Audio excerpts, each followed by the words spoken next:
Para ika nga, parang lumalabas na pinagtulungan si Kong Libiste. Nandun tumayo si D.S. Garin, si D.S. Suarez, si Chairman Terry Ridon, at sa bandang dulo, andun si Kong Adjong. Ngayon lang ako nakita na halos lahat ng rostrum may napuno dahil sa isang privilege speech. At ang nakapagtaka doon, ngayon lang ako nakakita ng isang privilege speech na pinabubura. May nag-motion, ito nga si Chairman Terry Ridon, pinabubura niya yung entire speech ni Kong Libiste. Sabi ko, ngayon lang ako nakakita ng ganyan sa kasaysayan ng sa tagal ko sa Kongreso.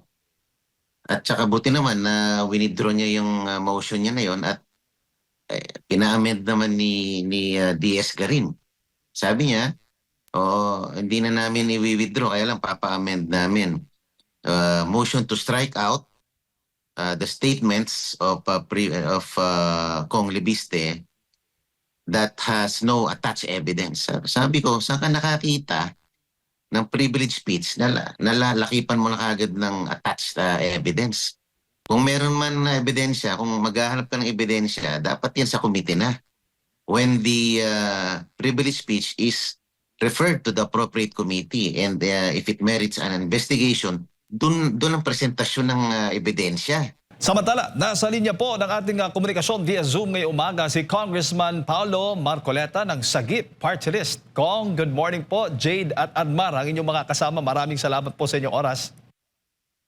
Magandang hapon, ay magandang umaga po sa inyo, Jade and Admar, at sa lahat ng inyong mga manonood ngayon. Opo, Kong, unahin ko itong issue ng impeachment laban kay Vice President Sara Duterte ay naprobahan na nga ng House Committee on Justice. Sa tingin ho ninyo, ilang araw bago po ang nakatakdang botohan sa Mayo 11, may sapat na ho bang bilang ito para umusad itong impeachment complaint laban sa Vice Presidente? Hindi ko pa masabi, Edmar, no? Kasi, Jade po, Jade.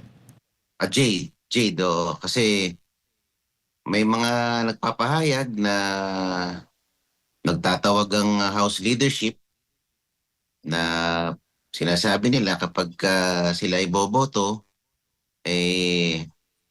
yung mga projects nila i-hold. Yun ang sabi. Hindi lang yung mga infra projects nila, kundi mga soft projects daw. Pati mga medical assistance nila, AIX, ay magiging apektado. Kaya sila ay talaga nag-iisip kung talaga ba silang boboto ayon sa kanilang konsensya o kung sila ay talagang magpapapilit dun sa ninanais ng leadership. Opo. May mga kumakalat sa social media, Kong. Hindi ko alam kung monitor mo na may 15 kongresista ata ang nag-withdraw di umano na sumuporta dito nga sa resolusyon kaugnay nga dito sa impeachment ng Vice Presidente. Gaano ito ka-totoo, Kong? Oo nga, nakakita ako ng draft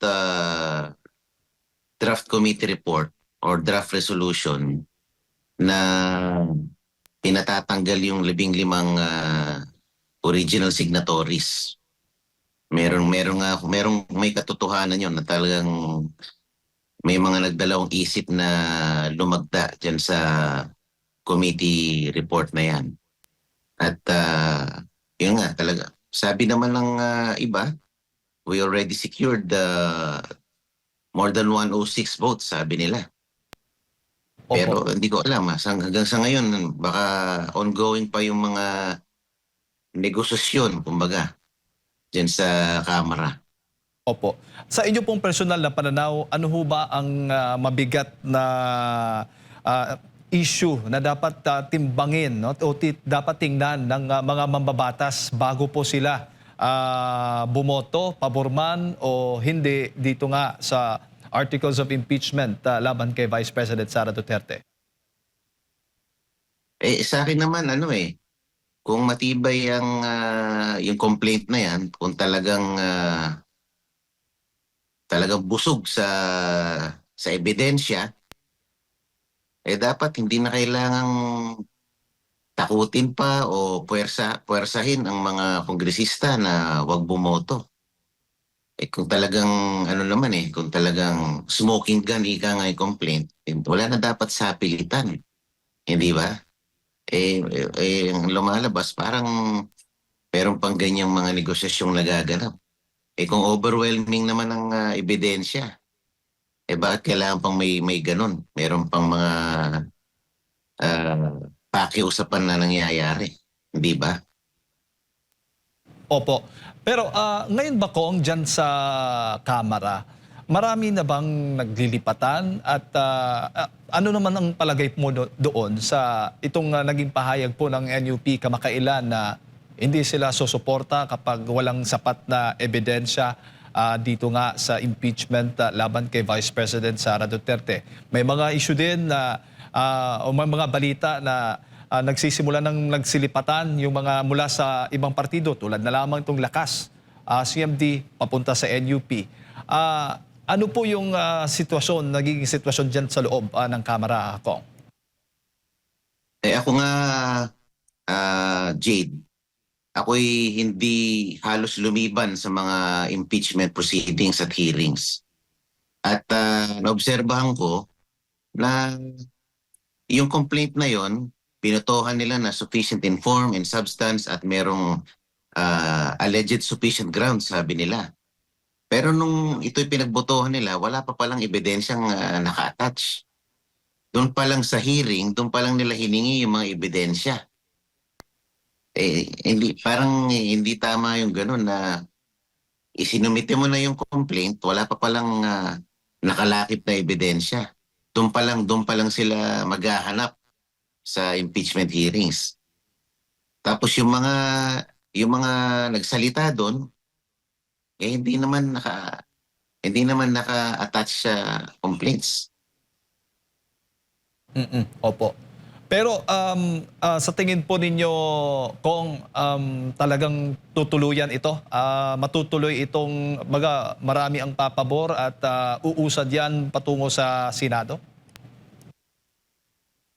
Sa tingin ko, gagawin nila ang lahat ng kanilang makakaya para mai-transmit to sa Senado. Pero ang akin lang, pag mahina yung complaint, baka mabasura lang yun doon. Baka walang kahihinatnan yung complaint na yan. Dapat dito pa lang sa Kamara, malakas na yan. Pag dito, questionable na yung reklamo, yung complaint na yan, I doubt if it will survive the scrutiny of the impeachment court. Opo, opo. Bago ko ipasa kay partner Admar, kung ang kabilang kampo ay, alam mo na, nakikipag-usap doon sa iba pang mga kongresista na sumuporta, pabor sa impeachment, sa grupo naman po ninyo, meron din ho ba kayong mga kinakausap at kinukumbinsi, hinihikayat na dapat wag nang ituloy, wag nang pagbotohan, dapat manindigan sa prinsipyo at para sa bayan? Parang ganun po, Kong? Personally, I do not campaign or lobby for it. Pero may mga nagtatanong lang naman. Nagtatanong, sabi nila, sa distrito ko, overwhelming, ayaw nila ng impeachment kay BP Sara. Pero siyempre, ako ang kumakatawan sa aking mga constituents, anong dapat kong gawin. Sabi ko, sundin mo ano yung sinasabi ng constituents mo.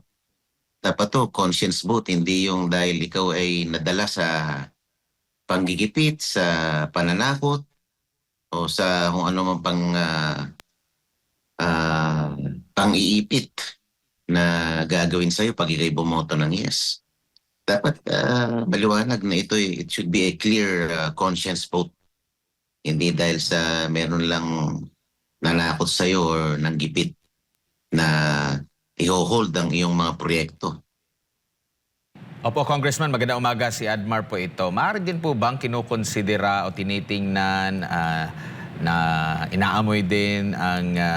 kasi may petisyon laban po dito sa impeachment, no? Dyan sa Korte Suprema. Maaaring kinukonsidera din ba nila ito na timbangin Kasi baka pagboto nila kung hindi naman matutuloy, mas lalo silang may ipit dahil mariresbakan din sila talaga ng mga supporter ni Vice President Sara Duterte po. Ayun nga, kailangan timbangin nilang mabuti.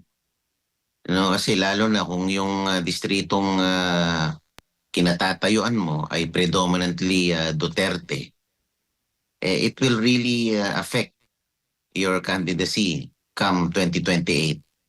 Kaya dapat pag-isipan lang mabuti. Not only that, yung merits talaga ng complaint dapat talaga pag-aralan lang mabuti. At mahirap kasi yung complaint na lalagyan mo lang ng laman pero na-file mo na yung complaint. So hindi pwedeng ganoon eh. Dapat talaga tama yung sinasabi ni NUP President Ronnie Puno na kailangan a complaint should be backed by strong evidence. Pero kung naghahanap ka pa lang, naghahagilap ka pa lang sa hearing, doon pa lang it's an indication na talagang mahina ang iyong complaint.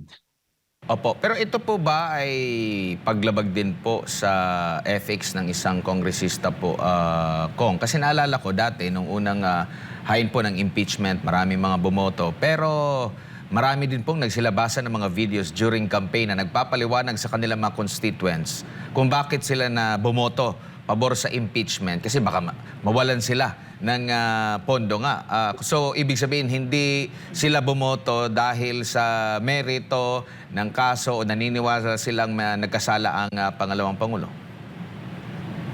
Una-una pa lang, Edmar, mali na yung yung papakialaman mo yung release ng pondo. Kasi binawal na yan ng Supreme Court dun sa PDAF ruling nila. Yung tinatawag na post-enactment. Pag yan ay lumabas na sa GAA, pinirmahan na ng Pangulo, at meron ng nakalagay doon kung saan nakalaan ng pondo, dapat di mo na pinakikialaman. Kasi yun yung tinatawag na post-enactment.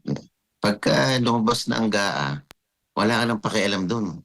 Kung ano ang nakatakda na kalalagyan ng pondo na yon, hindi mo na pwedeng galawin yon o ihinto ang pag-release nun. Kasi unconstitutional yun. Post-enactment ang tawag doon. Unlawful ang pakikialam mo sa pondo kapag ito ay lumabas na sa GAA. Doon pa lang, may mali na eh. Hino-hostage mo yung pondo para pang-arm twisting mo doon sa isang legislator. Doon pa lang mali na. May mali na sa proseso. Opo, dito po sa issue ng korupsyon na sinasabing umabot na sa trilyong piso ang nawala sa pera ng taong bayan na nabulgar at marami na pong mga akusasyon sa mga kung sino-sino ang posibleng mga mastermind o nasa likod po nitong massive corruption. Nakikita niyo po ba na hindi nagiging priority ito ngayon, though mas malaki ang involved na pera, ang pinag-uusapang pera kumpara dito sa impeachment congressman, or nakikita niyo rin ba na panglihis lang na talaga itong issue din na ito? Kaya nga, you can see the stark contrast eh. Itong sa flood control scandal, trilyon na ng pinag-uusapan. At saka talagang mayroong mga statements, may mga sworn affidavits na talagang sila ay nag-deliver ng pera. Meron talagang first-hand account. Dito naman sa impeachment ni Vice President, wala naman kahit yung mga bank transactions, wala silang maipakita na transaksyon na talagang yung sinasabi nilang confidential funds ay personal na pinakinabangan ng ating Vice President. Itong sa flood control, talagang may delivery, may mga aktor, may mga litrato pa ng mga pera. No, may mga ex-marines pa na talagang who attested na talagang sila pumunta sa mga bahay-bahay ng mga kinaukulan para maghatid ng pera. Ito kay Vice President, wala eh. There's no direct linkage. Walang direct linkage. Opo. Kong, huli na lang pong topic po mula sa akin. Ang dalawang kongresista na kasamahan nyo rin po dyan sa Kamara, matapang po na talagang tumutuligsa. No? Kahit na mga kasamahan ninyo dyan sa Kamara, grabe din no? Ang kanilang mga pahayag. I'm talking about Congressman Miao Miao Barsaga, Congressman Kiko Barsaga at itong si Congressman Leviste po. Ano po masasabi ninyo? Halimbawa dito kay Congressman Barzaga na sinasabing posibleng ma-expel nga po dyan sa Kamara at kahapon talagang pinagtulungan din sa pagdebate itong si Congressman Leviste sa kanya rin po mga pahayag kong. Kaya nga, kahapon, nandun din ako. Ako sana isa rin sa mga mag-interpellate kay Kong Libiste. Pero, ewan ko, ngayon lang ako nakakita na apat ba yung tumayo doon para ika nga, parang lumalabas na pinagtulungan si Kong Libiste. Nandun tumayo si D.S. Garin, si D.S. Suarez, si Chairman Terry Ridon, at sa bandang dulo, andun si Kong Adjong. Ngayon lang ako nakita na halos lahat ng rostro may napuno dahil sa isang privilege speech. At ang nakapagtaka doon, ngayon lang ako nakakita ng isang privilege speech na pinabubura. May nag-motion, ito nga si Chairman Terry Ridon, pinabubura niya yung entire speech ni Kong Libiste. Sabi ko, ngayon lang ako nakakita ng ganyan sa kasaysayan ng sa tagal ko sa Kongreso. At saka buti naman na winidraw niya yung motion niya na yon at pina-amend naman ni DS Garin. Sabi niya, hindi na namin i-withdraw, kaya lang papa-amend namin. Motion to strike out the statements of Kong Libiste that has no attached evidence. Sabi ko, saan ka nakakita ng privilege speech na nalalakipan mo na kagad ng attached evidence? Kung meron man na ebidensya, kung maghahanap ka ng ebidensya, dapat yan sa committee na. When the privilege speech is referred to the appropriate committee and if it merits an investigation, doon ang presentasyon ng ebidensya. Hindi dito sa privilege speech. Kaya medyo nakakatawa ang nangyari kahapon. Lahat ng panggigipit ginawa nila laban kay Kong Libiste. Opo, which is, yan po yung nakita natin noon. Hindi ho ba, yung every time may magsasalita po Kong na isang kongresista, lalo na laban po sa mga Duterte, kaagad-agad, kinabukasan o ilang araw ay magkakaroon ng investigasyon. Pero iba dito sa kaso ni Congressman Leviste. At may panawagan nga siya dahil nga iba-iba na yung mga sinasabi para magkalinawan na ay magkaroon ng investigasyon. Payag ho ba yung mga kongresista doon sa kanyang hamon dyan sa Kamara? Sabi nga ni Madjo Sandro Marcos kagabi, kung kailangan mo mag-privilege speech ulit, hindi kita pipigilan, sabi niya. Sana magtotoo sila sa kanilang mga pahayag. At kung talagang seryoso sila, gawin nila ang full-blown inquiry ito para maliwanagan. Gusto naman nila, doon pala sa privilege speech, meron nang naka-attach na evidence. Paano ba mangyayari yun? Kino-constrain nga nila yung time limit sa pagde-deliver ng privilege speech. Gusto nila 10 minutes lang. Kasama na interpellation. Sabi ko, this is impossible. This is very restrictive tong ginagawa nyo. Privilege speech pa lang kulang na nga 10 minuto. Isasama nyo pa yung mga gusto mag-interpellate. Sabi ko, ito lang yung tanging kongreso na talagang pag dissenting ang inyong boses, talagang pipigilan ka or puputulin ka. Dati, ako naging chief of staff ako dyan, Edmar, for a number of congresses. Talagang yung minority, they are given the full latitude to speak. Minsan inaabot ng 2 oras magsasalita sila.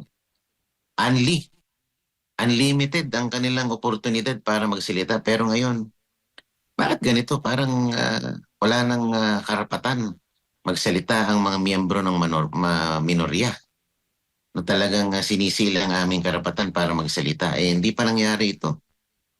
Para bang ang lumalabas? Wala ba kayong kakayahan para magbigay ng rebuttal sa aming mga sinasabi? Hindi nyo malabanan, hindi nyo counter ang aming sinasabi, kaya gusto nyo na lang putulin ito. Yun po ang lumalabas eh. Parang hindi nila kayang sagutin ang aming mga sinasabi, kaya mas ninanais na lang nila na putulin o pigilan ang aming pagsasalita. Pero kung interesado ho ba yung karamihan po o yung mga nagsasalita po dyan na doon sa pagkakaroon ng investigasyon laban nga dito sa Executive Secretary pa at isang kasamahan pa ninyong kongresista dyan? Kung talagang seryoso sila, Edmar, kailangan itayo kaagad nila yung investigasyon na to. Yung nga lang yung nga lang Committee on Infra dalawa lang na hearing, bigla na nilang pinutol. Kasi natapos lang sila kay Diskaya, yun lang. Hindi na nila pinagpatuloy dahil meron na daw ICI. Pwede namang tumakbo ang investigasyon ng House. Pwede tumakbo ang investigasyon ng Senado in parallel to the ICI investigation. Ba't di nila ginawa yun? So kung talagang seryoso sila dyan sa mga pahayag ni Congressman Libiste, kailangan ito magsagawa na agad ng investigasyon at malaman kung sino talaga yung nagsasabi ng kasinungalingan sa katotohanan. Lalabas lahat dyan sa investigasyon. Kaya lang, baka pagtulungan na naman nila si Kong Libiste sa komite. Opo, opo. Dito tayo sa isa pa, yung dalawa pang kasamahan po ninyo dyan sa Kamara. Kasi nabanggit po ng Ombudsman itong si Congressman o dating Speaker Martin Romualdez at si Zaldico bilang mastermind umano sa flood control anomaly. Gaano ho ba kabigat na implikasyon po nito dyan po sa Kamara, lalo na po sa mga kongresista? Sa akin, isang malaking development ito na supposedly coming from an ally ang sa mismong ombudsman nangyari na sinasabi niya na ang talagang masterminds ng flood control scam na ito ay ang dating speaker at si dating appropriations chair Saldico. Hindi ko alam kung mabubulabog ba ang House leadership dito. Kasi meron pa namang linkages more or less yung existing leadership. Diyan pa rin si Majority Leader Sandro Marcos na pamangkin ng dating speaker. Hindi ko alam kung paano nila tatanggapin ito, pero sana ay maging bukas palad sila kung ano man ang investigasyon na isusulong dito. At sana maging makatotohanan ang sinabi ni Senator at Blue Ribbon Chair Ping Lacson na ituloy ang investigasyon ng Blue Ribbon patungkol dito para matuntunan natin ang totoong mga masterminds dito sa flood control scam na ito. Opo. Si dating Speaker Martin Romualdez ho ba, kung nakikita, present ba dyan sa Kamara? Nakikita ho ba ninyo siya? Hindi madalas. Hindi madalas. Nakita ko siya last February. Pero itong mga nakaraang linggo, hindi ko siya nakikita. Opo. Pero nananatiling malakas pa rin ho ba yung kanyang partido dyan? Hindi ko rin masabi, Edmar, kasi nagkakaroon na nga ng lipatan sa mga ibang partido eh. Opo. Ang alam ko, ang lakas nabawasan na rin, naglipatan sa ibang mga partido. Humina na. It seems na it has shrunk in numbers kasi dati they were the predominant party. Opo. Alongside the Partido Federal, pero parang they are dwindling in numbers. Opo. Huli na lang. Yun ang narinig ko. Opo. Kung huli na lang, yung issue ng palit liderato, wala naman, hindi naman po yun totoo. Ano ba, gaano ba yan ka totoo yung ganung mga balita? There were talks about it, naririnig ko. Kaya lang, tingnan mo ito, Edmar, no? Halimbawa, sabi nila, by Monday, the leadership, sabi nila, might secure more than 106 votes, sabi nila. At ang naririnig ko lang, ito ay naririnig ko lang naman pag ako'y nasa lounge lang, pag ako'y nakikipag-usap sa mga kapwa-kongresista, they might achieve more than 106, sabi nila. Baka daw mga 120 pa sabi nila. Pero kung tutusin mo, itong 120, out of 317 total House members, this number constitute a less than the half of the total House members. Kahit makuha nila to, paano yung remaining na hindi boboto? Itong remaining na hindi boboto could pose a challenge to the House leadership. Hindi ba? Opo. Pwedeng maging threat to sa kasulukuyang liderato. Paano pag sinabi, itong mga hindi bomoto, puputulin ng ang mga pondo, mga proyekto, hindi i-release. Ano na lang ang mangyayari? Di ba? Lalong-lalo na, itong hindi boboto ay this constitutes the majority of House members versus the 120 or so na boboto daw ng yes. So, makikita mo dyan yung dynamics later on kung ano ang mangyayari. Wala akong sinasabing magkakaroon ng pagpapalit, no? Pero medyo magkakaroon ng imbalance, kumbaga, after the voting. Opo, opo. Siguro kung yung mensahe sa ating mga kababayan na nanonood, nakikinig ngayon, alam naman natin, nasa gitna po tayo ng krisis at natutugunan pa ba yung mga pangangailangan, yung mga pangunahing issue bukod dito sa impeachment dyan sa Kamara? Sa akin naman, Edmar, meron ding mga hearings na isinasagawa sila, halimbawa yung lead committee na sinasabi para tugunan daw yung existing crisis. Pero nananatiling puro lang pagdidinig. I want concrete and actions, tangible actions na dapat nararamdaman ng mamamayan. Clear, decisive actions on the part of the executive, specifically the president. Dapat makita sa kanya yung palasakit sa kanyang mga kababayan. Doon pa lang sa kanilang mga cabinet secretaries parang hindi mo makita yung yung awa sa mga tao sa paghihirap na kanilang dinadanas. Tulad ng napapanood ko yung pahayag ni DOE Secretary Garin na volatile daw ang nangyayari sa Middle East, ganyan. So parang wala siyang pakialam. Lumalabas na wala siyang pakialam na everything here is beyond our control, sabi niya. Lalong-lalo na with the oil deregulation law, sabi niya. Parang hindi mo nakikita yung palasakit, yung ikaw ang tinaguri ang DOE secretary, dapat you impose. Gumawa ka ng paraan para yung paghihirap ng mga mamamayan maibsan. Hindi yung parang lumalabas, depende yan sa market dictates. Depende rin yan sa tweet ni Donald Trump. Pag sinabi niya nga atake siya, ayun na naman, gagalaw na naman ng Ano ba yan? Parang wala tayong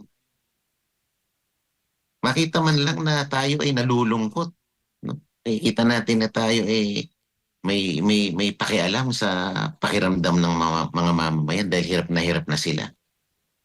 Dito pa lang sa mga kabinete, makikita mo, mayroon ba silang pagmamahal sa mamamayan?